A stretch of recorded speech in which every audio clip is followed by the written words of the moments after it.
Part two. So the other sort of, and this is the chapter 8 stuff of Van Voris. The other kind of big form of punishment that's out there, big punishment, big form of learning is vicarious learning or observational learning.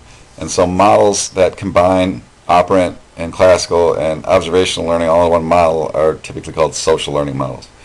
And the central insight, and this is a sort of Albert Bandura insight, is that humans learn a lot by observation. That operant conditioning is essentially trial and error, and that most of us would be dead if we had to learn everything by trial and error.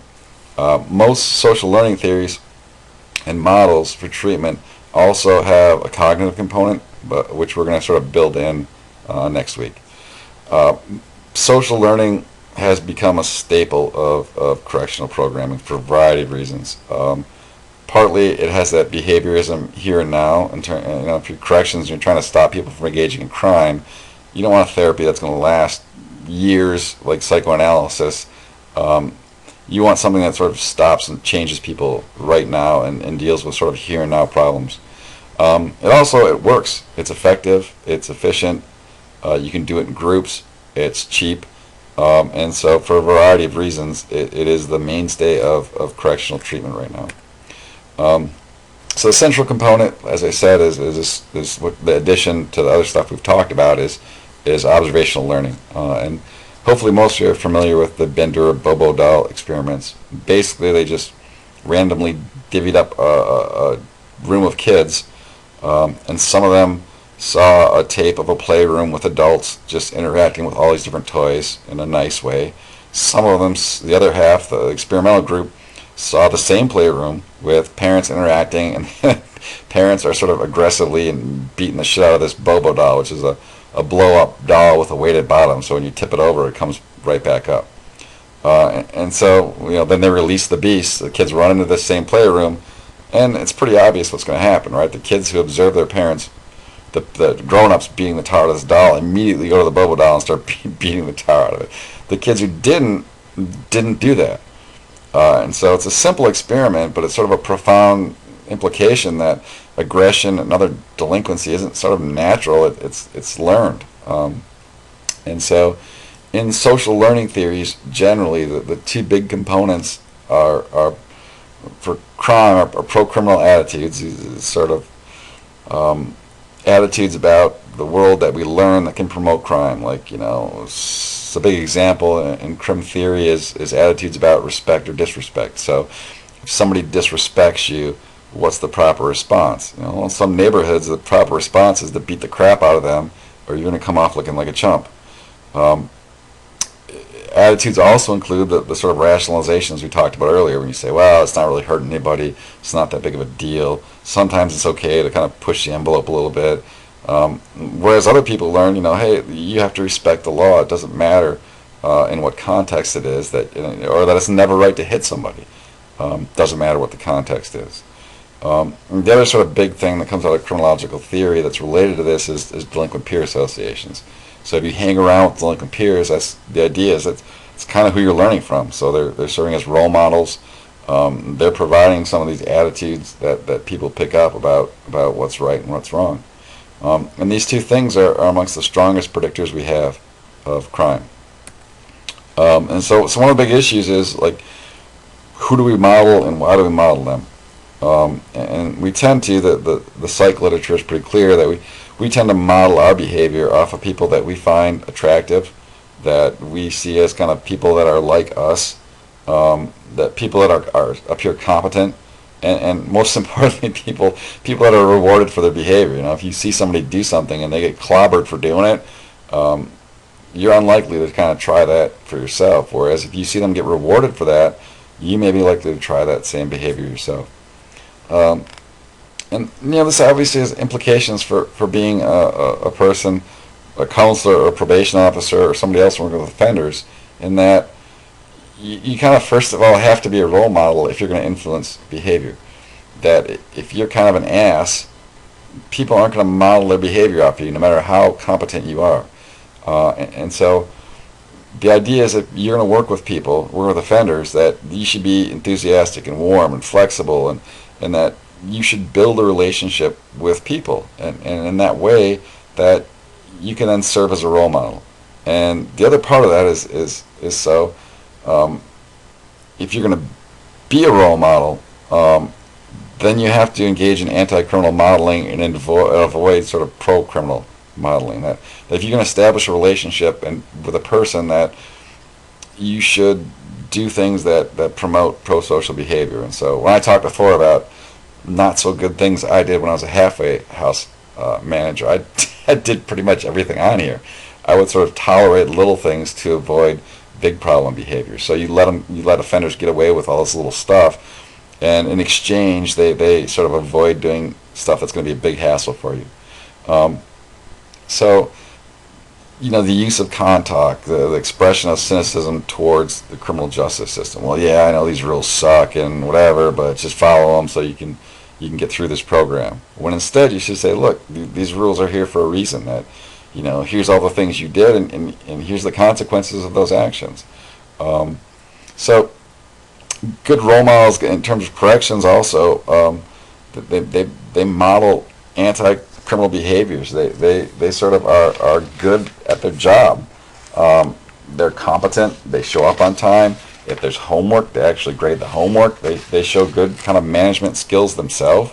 When they do something wrong, they sort of examine their own conduct and say, look, yeah, this is what I screwed up, and here are the consequences for me screwing that up. So they set realistic standards for themselves and for offenders. They avoid sort of denial and other poor behaviors. So also counselors sort of encourage clients to do a variety of things. Again, these are all in the book, so you can look at them to find examples for your thought paper. But in terms of behavior, like you figure out ways to avoid high-risk situations. Encourage them to hang around with any pro-social influences they have in their lives. So instead of harping around who they do hang around with, say, hey, do you have people in your life that are kind of conventional, that have a good job, that you could kind of hang with instead of the folks you are hanging with now?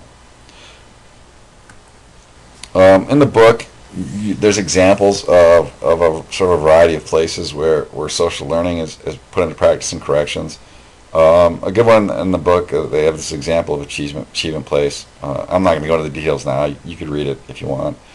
One of the ones they kind of go over in detail in the book is this idea of structured learning training. And the idea for a lot of this sort of skill, it's called skill streaming. And a lot of it's social skills. Some of it has little to do with corrections and deviance, but some of it does. And the idea is that offenders have built up sort of a variety of social skills. Why do they have these deficits?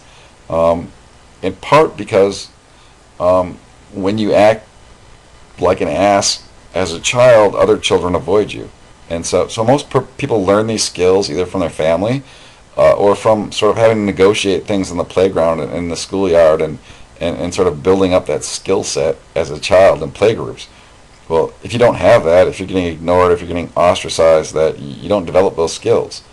And so you can look at the book and look at kind of the examples of the skills, but they tend to be very, very simple skills. How to start a conversation, how to register a complaint, how to negotiate something.